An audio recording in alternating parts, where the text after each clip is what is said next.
All right, Dr. Jenny here. Today we're gonna work on some posterior chain, so glutes, core, working a lot on addressing lower back instability, meaning I talk about this all of the time, but our lower backs, we become back dominant movers. And so we really want to work on transitioning from being a back dominant mover into a lower back dominant mover and a glute clencher to activating our outer glutes, inner legs, core, back, looking at posture a bit. So we're going to do 3 exercises here to kind of address all of those things.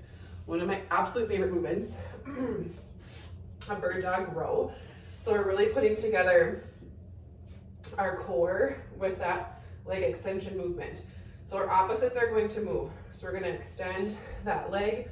We're going to row and down, holding that leg up. Row and down. Good.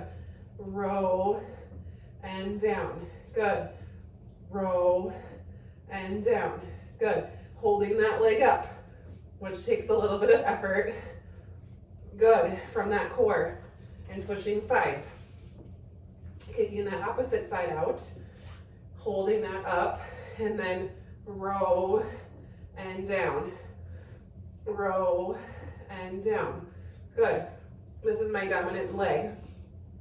And so I can feel that it's a bit easier for me to hold my leg up on this side comparison to my left. And so that's something that I'm working on.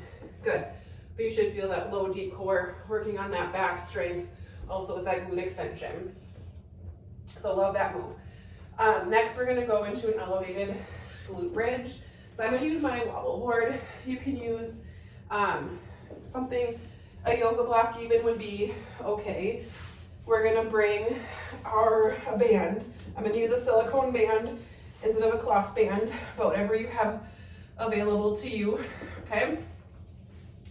Single leg. So we're gonna lift up, pull, and lower. Lift, pull, and lower. Good. Lift, pull, and lower. Nice. Lift, pull, and lower.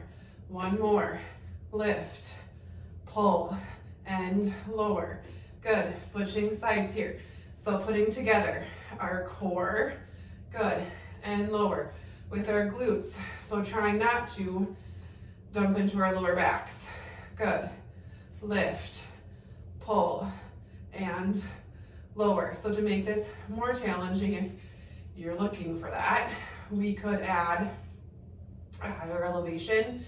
So maybe a chair, good, and lower, an ottoman depending upon how high that is, and lower. One more. Lift, pull, and lower. Okay, next, we're gonna work on a bit of rotation in a side plank position. So you're gonna use a ball. We're doing a modified side plank. So our bottom leg's gonna stay on the floor, okay? We're gonna reach and kick and back. Reach and kick and back. So lengthening out that lower back, using our glute and our core. Good. Out and back. Good. Out and back. It actually feels kind of good. Out and back. Nice. Switching sides. Opposite side. Elbow under shoulder. Good.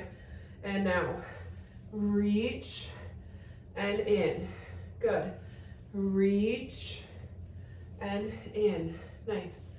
Reach and in. Reach. One more. Reach and in. And rest.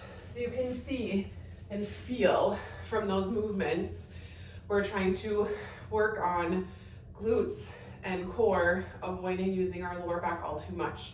And so we're turning on these other muscle groups and activating those that we want to be working instead of always jumping into our lower back. And so adding in upper and lower together, adding in some mobility with them, really will help. And truthfully, like, they feel pretty good when you're doing them. I'm always really big into like exercises that give you the most bang for your buck. So we're not spending a ton of time like the bird dog row. We're working like 3 different great muscle groups all in one exercise to help you progress and get that strength and stability built back in.